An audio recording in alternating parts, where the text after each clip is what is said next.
안녕하세요. 저는 의료기기 산업 종합지원센터에서 의료기기 산업 전문가 자문위원으로 활동하고 있는 변의형이라고 합니다. 오늘 여러분들과 함께 나눌 제목은요. 새롭게 개발된 의료기기에 대한 허가에서 보험 등재까지의 시장 진입 전략입니다. 말씀드릴 순서는 강사인 저부터 먼저 소개해 드리고요. 그리고 보건산업 정책 여건, 또 새로운 의료기술의 시장 진입 절차, 평가 유예 및 혁신 의료기술의 임시 등재 사례, 그리고 최신 정책 동향 순으로 말씀드리겠습니다. 저는 대학에서 간호학을 전공했고 대학원에서 석사과정을 보건학으로 마쳤습니다. 34년 동안 건강보험심사평가원에서 근무하였고 재직 당시에 새로운 의료기술 또 새로운 치료재료에 대한 건강보험 등재 경험을 살려서 지금은 의료기기 시장 진입을 원하는 기업에 친밀한 파트너십을 제공하고 있는 주식회사 엠드렉스의 고문으로 일하면서 자문 역할을 담당하고 있습니다. 주식회사 엠드렉스에는 저 말고 여러분이 계시는데요. 특히 이제 식약처 또 김현장 법률사무소에서 의료기기의 시장 진입을 도왔던 많은 경험 그리고 다양한 사례를 축적하신 분들과 함께 집단 지성으로 친밀한 파트너십을 제공하고 있습니다. 보건산업 정책 여건부터 살펴보겠습니다. 진흥원에서 발표한 자료인데요. 전 세계 보건산업 시장 규모는 2022년 12조 7,971억 달러로 18년부터 22년까지 5년 동안 연평균 4.8%로 성장을 했고 2029년까지는 연평균 6.1%로 증가할 것이라는 전망을 내놨습니다. 이러한 전망은 자동차 산업이나 IT 산업보다 더 증가 속도가 빠른 전망입니다.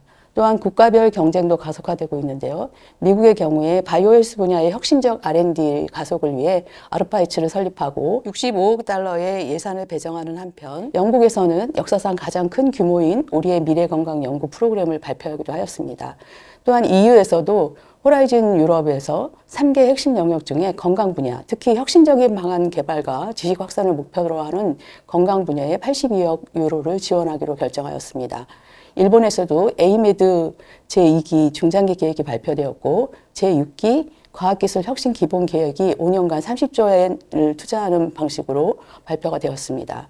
또한 중국에서도 이제 14차 5개년 기획 발표를 하였고 미래선도를 위한 7대 과학기술과 8대 산업을 발표하는 등 국가별로 보건산업에 대한 경쟁을 가속화하고 있습니다. 그리고 또한 WHO 세계보건기구에서는 헬스케어 4.0이라는 패러다임을 등장시켰는데요. 코로나 이후에 보편적인 건강보장을 목표로, 그러니까 보편적 건강보장이라고 하는 것은 국민 누구나 재정적인 어려움 없이 언제 어디서나 의료 서비스를 받도록 보장하는 것을 보편적 건강보장이라고 합니다. 이런 보편적 건강보장을 목적으로 했을 때 수반되는 기술이 그간에는 근거의학이나 정밀의학이었지만 패러다임 4.0에서는 커넥티드 헬스케어가 기본이 되어야 된다고 말하고 있습니다. 즉 환자 중심, 탈중앙화, 데이터 등 보건의료 기술의 메가 트렌드 변화와 함께 헬스케어 4.0 패러다임이 등장한 것인데요. 의료와 건강, 생활습관 데이터를 모두 연결해서 융복합의 기술 기반의 개인 맞춤형 의료와 건강, 돌봄을 제공하는 패러다임의 변화라고 할 수 있겠습니다. 그래서 공급자로서는 병원과 기업, 지역사회뿐만 아니라 민간과 공공이 연합하는 제3섹터가 공급자가 되고 수요자에 있어서도 자국민뿐만이 아니라 전 세계인이 수요자가 되어야 한다는 게 헬스케어 패러다임 4.0입니다. 이 4.0 패러다임을 실현하려면 국민이 어디서나 필요한 의료 서비스를 받을 수 있는 디지털 혁신 및 융복합 기술의 기반의 혁신이 요구된다고 할 수 있겠습니다.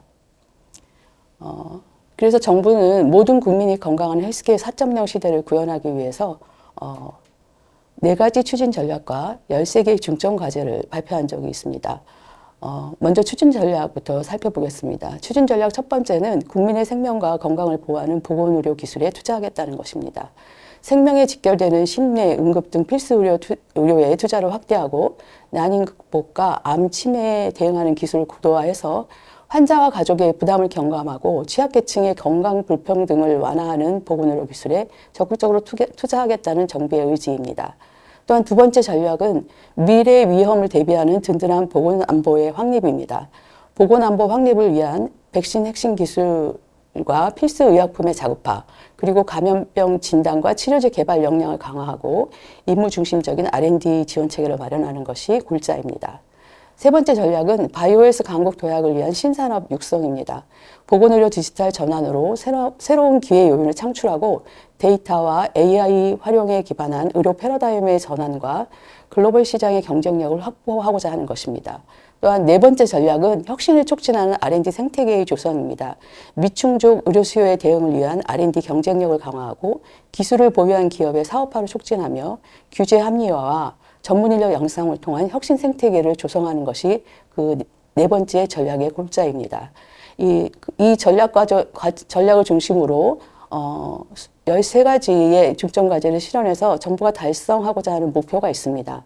첫 번째는 보건의료 기술의 수준을 선도국 대비 22년 79.4%에서 27년 82%로 수준을 향상시키는 것이 첫 번째 목표이고요. 두 번째 목표는 보건안보 위기 시에 100일 이내에 백신과 치료제를 대응하는 시스템을 구축하는 것입니다. 그리고 세 번째 목표는 바이오 헬스의 수출을 확대하는 것인데 22년 242억 달러에서 27년 447억 달러를 달성하는 것을 목표로 하고 있습니다. 여러분, 이제 정부의 정책 여건들을 좀 우리가 살펴봤는데요. 기업이 또는 내가 가지고 있는 역량이 또 기술이 또 유무형의 자산과 자본들이 정부 정책과 정부의 정책 여건과 부합되는지 한번 살펴보시는 기회가 되었을까요? 그렇다면 이제 R&D에서 시장 진입까지 여행을 한번 떠나볼 텐데요. 여행 종착지에서 당황하지 않으려면 여기 어디지? 나는 누구지? 이렇게 당황하지 않으려면 먼저 최종 도착지인 건강보험에서 지급 단위를 한번 살펴보는 것이 중요합니다.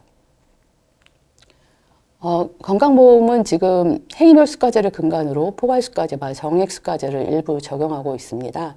포괄수가제라고 하는 것은 예를 들면 백내장 수술에 얼마, TX 수술에 얼마, 충수염 수술에 얼마 이렇게 질병군 단위로 포괄해서 진료비를 지급하는 것이고요. 정액수가라고 하는 것은 지금 입원 일당 얼마 해서 요양병원 같은 경우에는 입원 일당 정액수가, 또 보건소는 방문당 정액수가로 적용하고 있습니다. 그러면 행위별 수가제라고 하는 것은 무엇일까요? 의료기관에서 의료 서비스를 제공하고 행위, 치료재료, 약제별로 가격을 정해서 그 가격에 사용량을 곱해서 진료비를 청구하는 시스템입니다. 지불하는 시스템입니다. 그래서 이 행위별 수가제를 근간으로 지금 우리나라는 포괄수가와 정액수가를 일부 적용하고 있는데, 그러면 그 행위별, 치료재료별, 약제별, 목록과 그다음에 가격이 다 있어야 되겠죠. 그래서 행위하고 치료재료는 행위급여 목록과 급여 상대가치 점수 또는 급여 상한금액표가 있고요. 또 비급여 목록표도 별도로 가지고 있습니다. 약제의 경우에는 약제 급여 목록표와 급여 상한금액표만 가지고 있는데 그 비급여 목록표는 약제는 없죠. 왜 그러냐면 이 등재할 때 그 등재 목록 관리 시스템이 서로 다르기 때문입니다. 행위하고 치료재료는 네거티브 리스트 시스템 방식을 쓰고 있어서 비급여로 정해놓지 않은 거는 모두 급여다. 하는 정책이죠. 그렇게 하고 있기 때문에 비급여 목록표가 있는 거고, 약제의 경우에는 포지티브 리스트 시스템이에요. 그래서 급여 목록 외에는 다 비급여로 정하고 있기 때문에 비급여 목록이 따로 없는 것입니다. 이런 걸 좀 염두에 두셨으면 좋겠고요. 그다음에 행위 같은 경우에 이제 상대가치 점수로 우리가 지급을 하고 있는데, 상대가치 점수에 점수당 단가를 곱해서 이제 진료비를 지급을 하게 됩니다. 그러면 여러분들이 만드는 의료기기, 주로 이제 치료재료나 장비가 되겠죠? 그런 건 어떻게 보상이 될까요? 원칙적으로는 상대가치 점수 안에 포함해서 보상하는 것을 원칙으로 하고 있습니다. 상대가치 점수 안에 그 그림을 보시면은 업무량, 자원의 양, 위험도, 사회적 편익 이렇게 포함이 되어 있죠. 근데 그 안에 자원의 양에 보시면 치료재료와 의료 장비, 그리고 기타 인력 시설이 거기 포함이 되어 있습니다. 그래서 치료재료나 의료 장비는 상대가치 점수에 포함해서 행위수가로 보상하는 것을 원칙으로 하는데, 다만 우리 몸에 심기는 재료들이 있죠. 예를 들면 관상동맥의 스텐트 또는 심박동기, 이런 것들은 우리 체내에 심겨지는 재료들이죠. 이런 것들은 장관이 별도로 보상하는 것이 필요하다라고 하는 것들은 지금 별도 보상을 하고 있고요. 그 외에 상대가치 점수에 포함되어 있지 않은 고가의 일회용 그 치료제료들도 장관이 별도의 목록을 정해서 이제 보상을 하고 있습니다. 보상을 할 때에 어느 영역까지 우리가 보상을 하냐면은 국민건강보험법 제41조에서 보시면은 진찰 검사부터 입원, 간호, 이송까지 그리고 예방과 재해까지 포함한 영역에서 모두 보상을 하고 있다. 이렇게 기억하시면 좋겠습니다. 그래서 결론적으로 건강보험에서 치료제로란 요양급여 대상에 포함돼서 지불을 하게 되는데 네거티브 리스트 시스템을 적용해서 비급여를 제외한 일체의 것은 급여로 정하는 시스템이다. 그리고 보상 방식은 상대가치 점수에 포함해서 보상하는 걸 원칙으로 하지만 그 상대가치 점수에 포함되지 않고 장관이 별도로 필요하다고 한 것은 장관이 고시한 상환금액 범위 내에서 요양기관의 실구입 가격으로 진료비를 보상하고 있다. 이렇게 보시면 되겠습니다. 네, 그럼 이번에는 건강보험 목록 관리 방식에 따라 비용 청구에 차이가 있는 것을 조금 보도록 하겠습니다. 행위하고 치료제로는 네거티브 방식으로 목록 관리를 하고 있기 때문에 비급여 목록과 급여 목록이 각각 존재한다고 했죠. 그래서 그 목록에 등재되어 있지 않은 것은 비용 청구가 불가합니다. 즉 심의를 거치지 않은 비급여 항목은 존재하지 않는 것입니다. 가끔 그 비급여를 제외한 모든 것이 급여라고 했다고 해서 결정을 받지 않고 급여를 청구하는 경우들도 있으신데 이것은 잘못된 방법입니다. 그래서 그런 방법으로 청구하셨을 때는 건강보험의 재정이 이미 나간 거고 또 환자한테도 비용을 받았기 때문에 그거는 환수 대상이 될 수 있고 또 더 조사를 받게 되면 행정처분 대상이 될 수 있으니까 주의해 주시기 바랍니다. 그렇지만 포지티브 방식을 쓰고 있는 약제의 경우에는 급여 목록에 등재하기 위해서만 결정 신청을 할 수가 있어요. 행위나 치료제로는 반드시 강제로 급여 신청을 해야 이제 목록 등재가 되는데 약제는 그렇지 않다는 거죠. 급여를 원하는 경우에만 신청을 할 수 있어서 신청하면 되기 때문에 심의되지 않은 비급여 항목이 존재한다. 그래서 행위와 치료제로와 그리고 약제는 서로 목록 관리 방식에 따라 비용 청구에 차이가 발생한다는 거 염두에 두시면 좋을 것 같습니다. 네, 이제 새로운 의료기기에 대한 보험 등재 절차 그럼 알아보도록 하겠습니다. 일단 제품 특성에 맞는 시장 진입 전략이 반드시 필요하다는 말씀 드리고요. 먼저 제품 허가 프로세스부터 살펴보시면 의료기기법에 따라 식약처가 이제 인허가를 하게 되는데 그 기간은 80일 정도 소요가 됩니다. 그 인허가를 마치게 되면 그 의료 장비나 의료기기가 새로운 의료 행위에 해당될 때는 그 행위가 기존 기술인지 새로운 기술인지 판단을 받으셔야 됩니다. 그래서 심평원에서 기존 기술 평가 신청을 하셔야 되고요. 그 결과 기존 기술로 판정이 되면 기존에 있는 수가로 적용해서 바로 시장 진입이 가능합니다. 그러나 신의료 기술이다, 기존 기술하고 다르다라고 판단을 받았을 때는 이제 보건의료연구원의 신의료 기술 평가를 받으셔야 되는 거죠. 그 받기 전에 이제 치료제료도 이제 검토하다가 결정 신청했지만 검토하다가 또 새로운 기술을 유발하는 치료제로다 하는 경우에는 보건의료연구원에 신의료기술 평가 신청을 하셔야 되겠습니다. 근데 신의료기술 평가 같은 경우에는 저희가 지금 체계적 문헌 고찰 방식을 쓰고 있기 때문에 그 문헌이 어느 정도 있어야 신의료기술 평가가 가능하죠.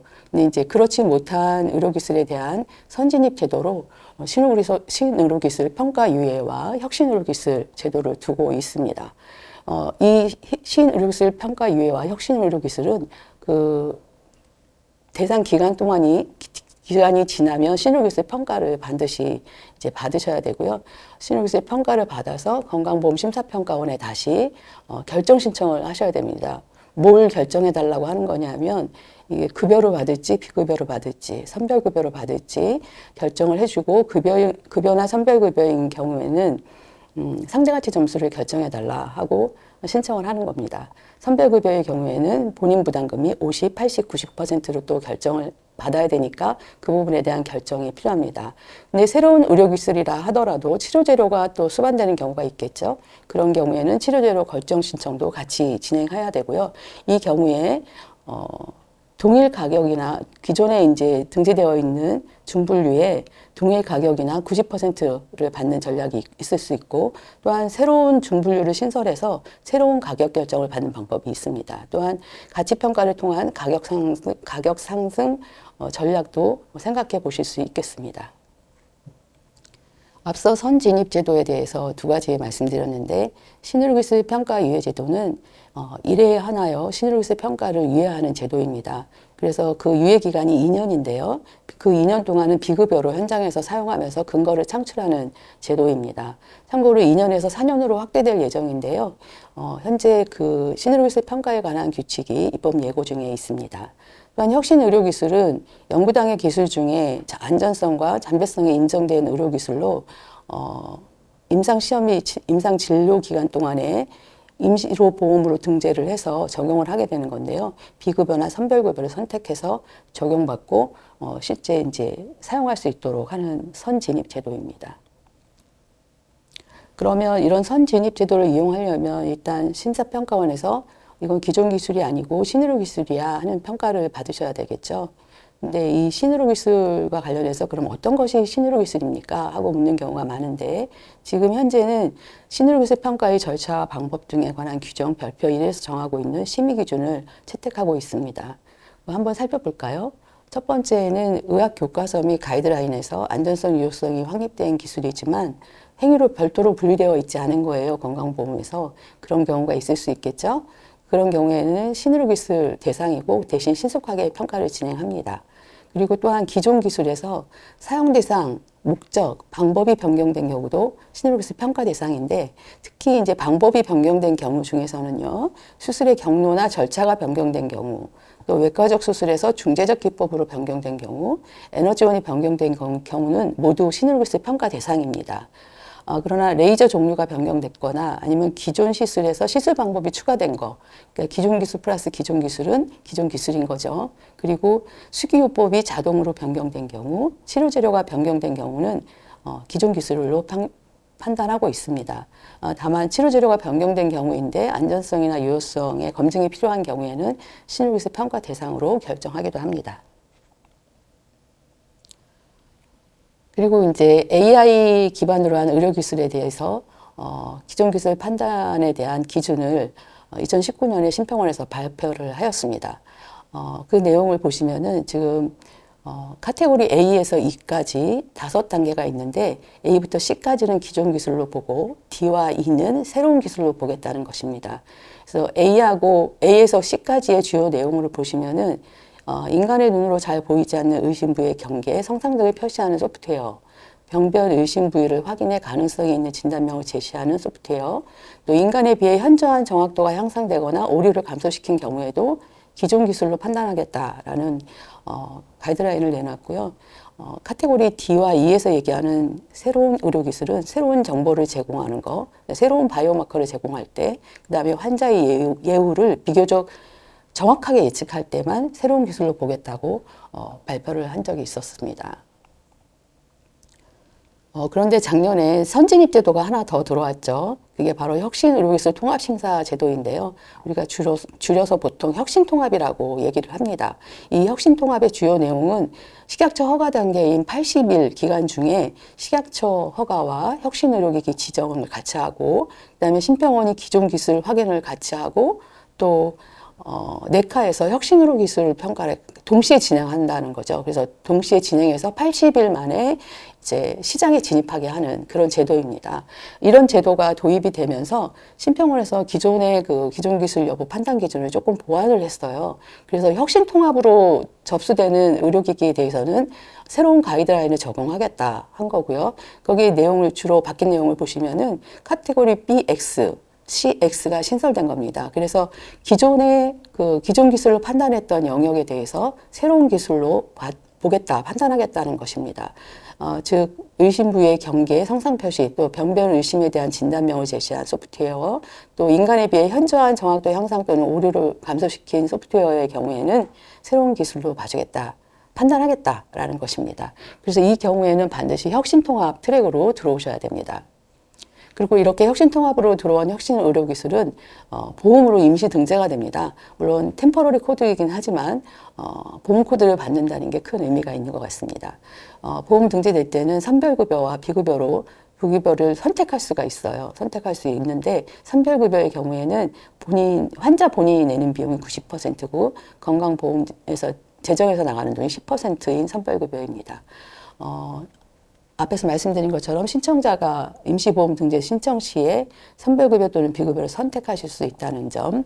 근데 비급여 비용에 대해서는 사실 정부가 상한액을 두고 있지 않은데 요거는 시범사업 형태이기 때문에 정부가 직권으로 상한 금액을 고시하게 된다라는 게 좀 다르고요.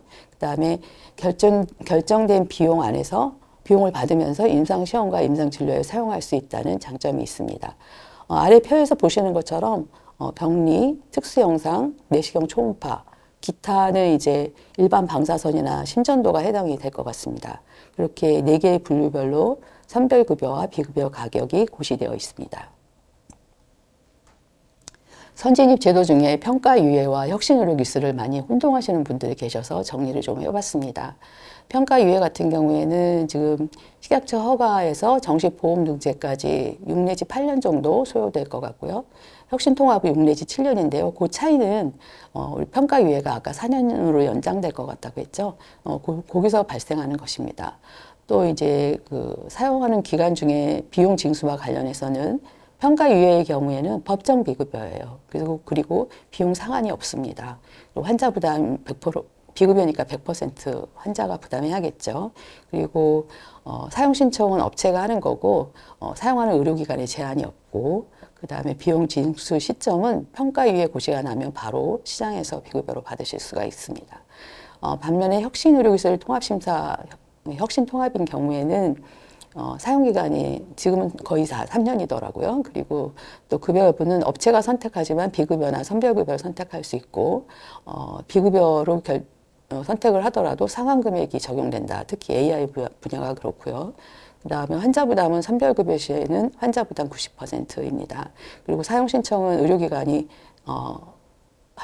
해야 되고요. 또 신청한 의료기관에 한해서 비급여로 징수하면서 비급여나 선별급여를 징수하면서 이제 사용할 수가 있는 거죠. 그리고 비용 징수 시점은 일단 내카에서 이게 혁신의료기술로 등재가 된 다음에 사용기간이 나오면 고시가 되면 그 다음에 이제 임시등재 결정 신청을 하실 수가 있고 그때부터는 비급여로 사용하실 수 있습니다. 기존 기술 여부 평가 기준에서도 평가유예는 일단 신의료기술로 받으셔야 되고요. 혁신통합은 BX나 CX 이상으로 분류받으시면 가능하겠죠. 근데 평가유예를 생각하고 계시다면 식약처 허가 단계부터 좀 생각을 고려하셔야 됩니다. 왜냐하면 그 평가유예에는 신청 요건이 있어요. 대상 요건이 2가지인데 첫 번째가 의료기기 허가된 사용 목적이 평가유예 대상 의료기술과 통일해야 되고요. 그 다음에 의료기기 허가 시에 관련 임상 데이터가 대출되어서 승인되어야 하기 때문에 임상 자료가 필요하다는 점 유의하시기 바랍니다. 그리고 혁신통합 같은 경우에는 일단 동시에 4개 기관이 함께 평가를 하는데요. 이 4개 기관이 국민들로부터 위임받은 업무가 다 다르잖아요. 그 다른 업무를 가지고 그래서 평가하는 기준도 다 달라요. 그래서 각자 이제 평가를 해가지고 그 점수를 합쳐서 일정 점수 이상이 돼야 그 통합심사를 통과할 수 있다. 알고 계시면 좋을 것 같습니다. 그러면 평가유예 사례 한번 살펴보겠습니다. 경 2개 직류자구스를 이용한 주요 우울장애의 치료입니다. 경증 및 중증 당극성 비정신병적 주요 우울장애 환자에게 우울 증상 개선을 목적으로 평가유예 대상 의료기기를 활용한 경우에 2022년 6월 1일부터 2년간 이미 사용을 하셨고요. 제가 지금 찾아보니까 신의료기술 평가가 접수돼서 평가를 진행 중인 것으로 확인되었습니다. 24시간 이내 심정지 발생 위험 감시 기술입니다. 일반 병동에 24시간 이상 입원하는 환자를 대상으로 24시간 이내에 심정지의 발생 위험을 감시하는 목적으로 그 평가유예 대상 의료기기를 활용했을 때 22년 8월 1일부터 2년간 평가유예로 비급여로 징수하면서 임상에서 사용하셨고 지금 현재는 신의료기술 평가가 접수돼서 평가가 진행 중에 있습니다. 다음은 혁신의료기술 임시보험등재 사례를 살펴보시겠습니다. 일단 혁신의료기기 지정과 혁신통합에 대한 현황을 좀 찾아봤습니다. 그래서 혁신의료기기 지정은 11월 현재 총 76건이 되었고요. 이 중에서 약 20%에 해당되는 18건이 통합 혁신으로 지정이 된 혁신의료기기였습니다. 그리고 혁신의료기술 안전성 유효성 평가 결과 혁신의료기술로 고시된 거는 총 30건이었고 이 중에서 현재 그 네카의 혁신의료기술 과정관리가 들어간 기술이 21건이었습니다. 이 중에 5건이 일반 혁신이었고 통합혁신이 16건이었습니다. 근데 가운데 보시는 그래프를 보시면서 혹시 오해하실까봐 제가 설명을 좀 더 드리겠습니다. 그 혁신 의료기기로 지정됐고 혁신 의료기술로 지정된 거는 왜 40% 정도밖에 안 되지? 라는 의문을 갖고 계실 것 같아요. 그래서 저도 좀 찾아봤는데 그 혁신 의료기술로 미지정된 목록을 좀 들여다보니까 혁신 통합이 아닌 다른 트랙으로 선진입하신 경우들이 눈에 띄더라고요. 그 유형이 크게 두 가지인데 첫 번째가 기존 기술로 해서 바로 시장에 이제 먼저 진입하신 경우고, 두 번째 사례는 그 평가 유예로 가신 겁니다. 그래서 그 트랙을 이용해서 선진입하신 경우들이 있어서 데이터 그대로 혁신의료 기술이 왜 이렇게 지정된 게 낮아? 라고 해석하는 데는 주의를 요한다고 말씀드리겠습니다. 그래서 혁신 의료기술 건강보험 이미지 등재 현황을 보니까요. 11월 현재 12개가 지금 등재가 되어 있습니다. 혁신 일반이 5건이고요. 혁신 통합이 7건이죠. 7건입니다. 그리고 혁신 통합 7건 중에 인공지능이 6건, 그리고 디지털 치료기기 1건 이렇게 등재가 됐고 대부분 다 비급여를 선택하셨네요. 그리고 혁신 1번만 지금 급여 선별 90%로 받고 계신 것으로 확인됩니다. 그리고 혁신 2번은 지금 사용기간이 종료돼서 신의료기술 평가가 신청됐고 평가 진행 중인 것으로 확인되었습니다. 예, 혁신의료기술 390% 급여 목록에 보니까 1군부터 4군까지 지금 금액이 고시가 되어 있고요. 지금 4군 같은 경우에는 아마 그 EKG 일반 방사선이 해당될 것 같습니다. 그리고 제2장에는 혁신의료기술 디지털 치료기기에 대한 급여 목록이 고시되었는데 의사 행위료 중에 처방료와 효과평가료가 금액으로 고시되어 있습니다. 또 비급여 목록도 고시되어 있는데요. 분류체계는 같고요. 금액이 고시되어 있고 오른쪽에 그 일반 원칙 2번을 보시면은 그 인공지능 비급여 목록은 고시된 금액 이내에서 비용을 산정하여 환자가 전액 부담하도록 하고 있습니다. 그래서 고시된 이 금액을 초과해서 받을 수 없다라는 것이고요. 인공지능만 해당이 됩니다. 그래서 지금 비급여 목록에 등재되어 있는 것을 살펴보니까 인공지능 6개 항목이 제품별로 이렇게 등재가 되어 있고 네, 건강보험 코드를 받으신 거 축하드리겠습니다. 네, 그럼 인공지능 임시보험 등재 사례 살펴보겠습니다. 자기공명 영상을 활용한 인공지능 기반 허혈성 뇌졸중 유형 판별 기술입니다. 뇌경색 환자를 대상으로 뇌경색 유형 판별을 통한 진단 보조에 사용했을 때 혁신의료기술 대상 의료기기를 활용한 경우 2023년 3월 1일부터 3년간 비급여 비용으로 한 건당 18,100원씩 진료비를 받으시면서 임상에서 활용할 수 있습니다. 또 인공지능 기반 12유도 심전도 데이터 활용 자심실 수축 기능 부전 선별 검사는 만 18세 이상 자심실 수축 기능 부전이 의심되는 환자에게 자심실 수축 기능 부전 진단을 보조를 목적으로 사용했을 때 대상 의료기기를 사용하는 기간이 23년 8월 1일부터 3년간 임시로 보험 등재되었고 9,300원, 건당 9,300원씩 진료비를 받으실 수 있습니다. 그래서 지금 비급여, 혁신의료기술에 대한 비급여 비용은 정부 심평원 홈페이지에 공개가 되어 있습니다. 그래서 인공지능 관련한 내용을 좀 살펴보니까 제가 지금 의료기관 명이랑 의료기관 소재지는 홈페이지 들어가면 다 보입니다. 근데 제가 지금 가리고 왔고요. 내용을 보시면 기타에 3,100원, 는 그대로 다 똑같이 의료기관별로 받고 계셨고 9,300원도 다 똑같이 그 금액을 초과하지 않고 전부 받고 계신 걸로 확인이 되었습니다. 그다음에 혁신의료기술 디지털 치료기기 비급여 목록이 신설되었는데 가격이 25,390원이고요. 지금 솜주 제품이 임시 코드를 받으셨네요. 네, 그 사례를 한번 보시겠습니다. 사용 대상이 3개월 이상 증상이 계속된 불면증 환자에서 불면증 증상을 개선하는 목적으로 사용할 때 2023년 6월 1일부터 3년간 이제 사용이 가능하고요. 사용 방법을 보시면 불면증 인지행동 치료 CBT-I 프로토콜을 적용한 모바일 의료용 앱을 의사로부터 처방받아서 6 내지 9주간 사용하는 거네요. 불면증 교육, 실시간 피드백, 행동 중재 프로그램 제공으로 환자의 인지 및 행동 변화를 유도하는 그런 어플리케이션이네요. 그래서 보면 우리나라에서 현재 이제 2개 회사가 시각적 허가도 받고 혁신의료기기로 지정이 되었는데 지금 현재 이제 건강보험의 비급여로 등재된 건 솜주 제품이네요.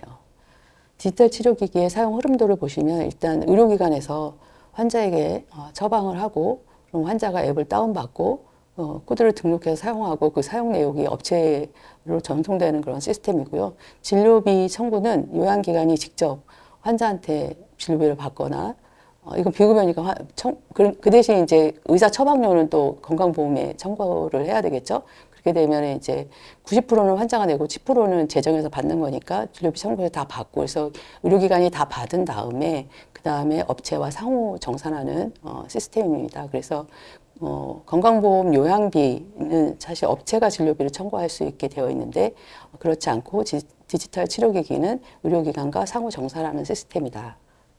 라는 걸 알고 계시면 좋겠습니다. 그래서 디지털 치료기기에 대한 비급여 비용 공개 내역도 좀 살펴봤거든요. 그래서 사실 고시된 금액이 25,390원이죠. 390원인데 사실 디지털 치료기기는 그 상한 범위 내에서 받아라는 규정이 없기 때문에 지금 살펴보시는 것처럼 의료기관별로 비급여 금액이 다릅니다. 그래서 20만 원에서 25만 원까지 이렇게 받고 계신 거를 확인할 수 있었습니다.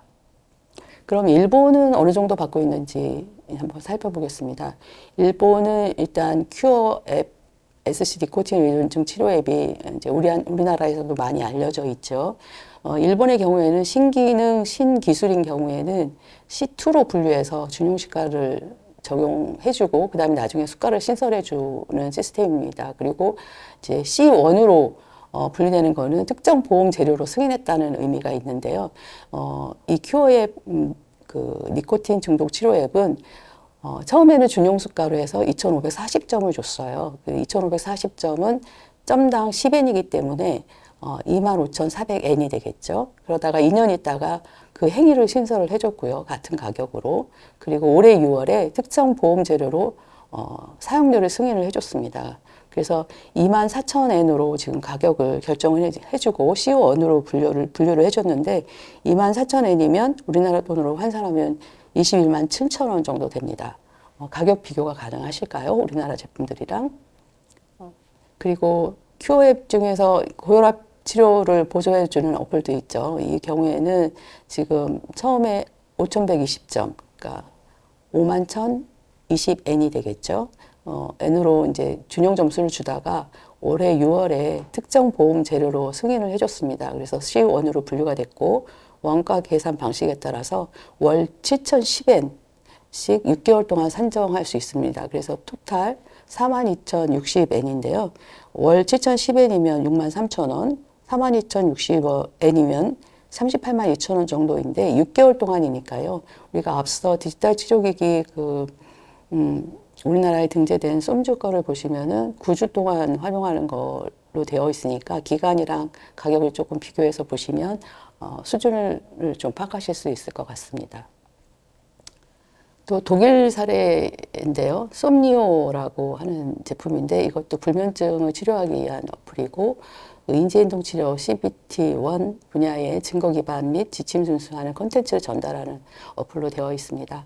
그래서 지금 현재 제가 검색했을 때 11월 25일자로 검색했을 때 224.99 유로인데요. 우리나라 돈으로 33만 1,000원이고요. 90일당 한 번 이렇게 비용을 받을 수 있도록 하고 있습니다.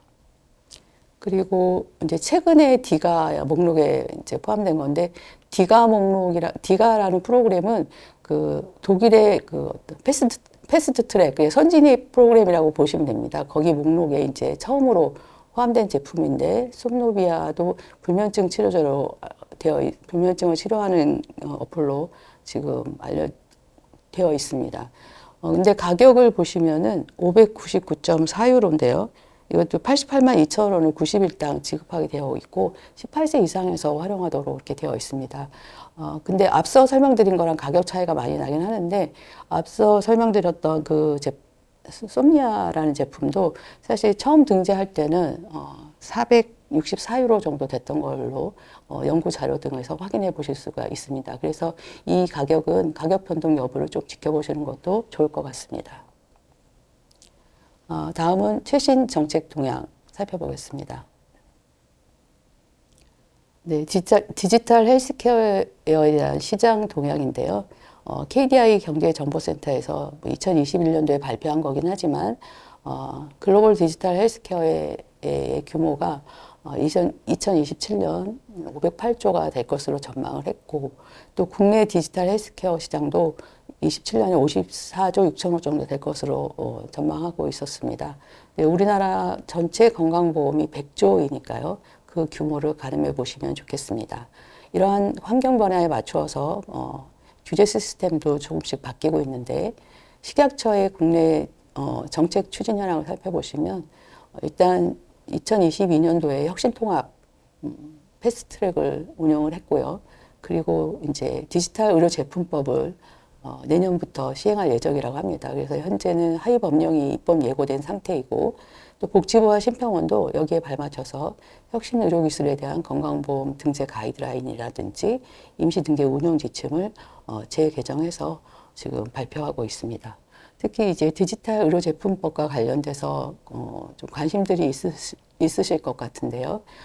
디지털 의료제품법은 오른쪽 그림에서 보시는 것처럼 의료기기법, 그리고 체외진단 의료기기법, 또 약사법, 첨단 재생의료 및 첨단 바이오의약품법에 이제 이렇게 산재되어 있는 디지털 의료기기, 디지털 융합의약품, 디지털 의료 건강지원기기에 대한 새로운 규제를 만들어서 좀 더 그 국민 건강에 보탬이 되고자 하는 목적으로 만든 것 같습니다.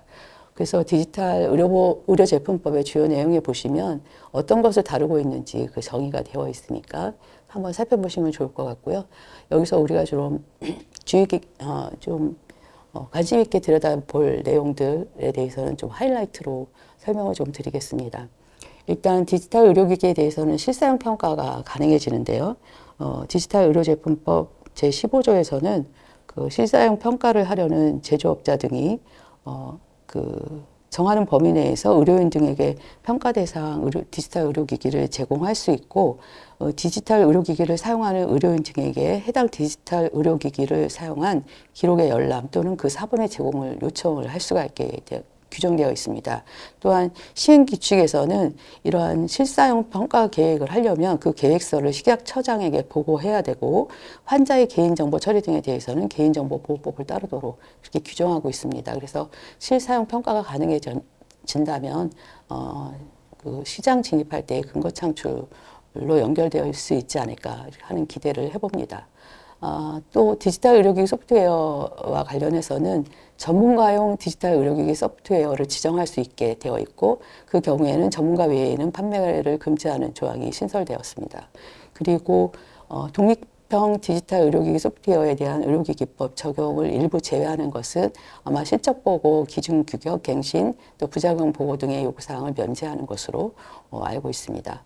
또 기타 사항에서 보시면 디지털 의료 제품의 구성 요소에 대한 성능을 평가할 수 있도록 했는데, 이 디지털 구성 요소와 관련해서는 어떤 센서나 인공지능 알고리즘과 같은 것들은 디지털 의료 제품의 기능에 영향을 줄 수 있는 요소다라고 판단을 해서 그 성능을 평가할 수 있도록 하고 그 평가 내용을 인허가 할 때 참고하도록 이렇게 마련되어 있습니다. 그 다음에 또 마지막으로는 디지털 의료 제품에 대한 영향 평가와 건강보험급여에 대한 검토 요청을 식약처장이 할 수 있다 이런 규정이 있는데요. 식약처장은 국민건강과 보건의료의 체계에 미치는 영향, 그러니까 디지털 의료 제품이 미치는 영향, 그리고 사회 및 산업에 미치는 경제적 효과 등에 대해서 평가할 수 있고 그 결과에 따라 국민보건의 향상을 위한 신속한 사용이 필요하다고 판단되는 경우에는 건강보험 요양급여 대상 여부의 결정이 신속하게 이루어질 수 있도록 복지부 장관에게 요청할 수 있다는 규정도 좀 눈여겨볼 만합니다. 네, 다음은 지난주에 그 국무회의 결과에 발표되었던 내용 중 하나입니다. 혁신적 의료기기의 의료 현장 진입 절차를 간소화하겠다. 법령도 개정하고 또 관련 절차도 만들어서 25년 하반기부터 시행할 계획이라고 합니다.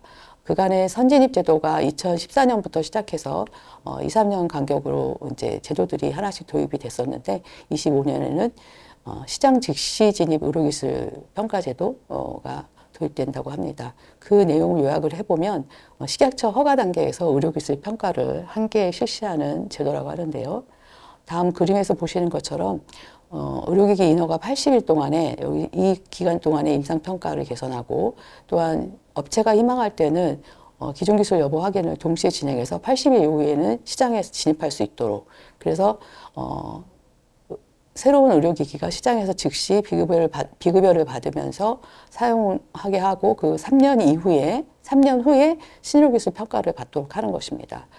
그리고 신의료기술 평가 후에 건강보험 등재를 거쳐서 계속 사용할 수 있도록 하는 제도인데 신의료기술 평가도 지금처럼 안전성, 유효성에 대한 있다 없다라는 것을 평가하는 게 아니라 등급으로 평가를 해서 계속 사용할 수 있게 시장에서 계속 사용할 수 있게 하는 제도라고 하니까 내년에 이제 발표될 법령이나 또 절차들을 좀 관심 있게 지켜보시면 좋을 것 같고요. 대상 제품이 한정이 되네요. 디지털 치료기기, 체외진단 의료기기, AI 진단 보조기기 등 140여 개 품목을 검토 중에 있고 대상 질환이 좀 구체적인 그런 신의료기기 전반으로 확대할 예정이라고 합니다. 네, 오늘 제가 준비한 자료는 여기까지입니다. 궁금하신 사항은 위에 이메일로 질문해 주시면 좋겠고요. 또 그 시장 진입을 위해 노력하시는 기업체 여러분들에게 좋은 결과가 있기를 응원드립니다. 화이팅! 감사합니다.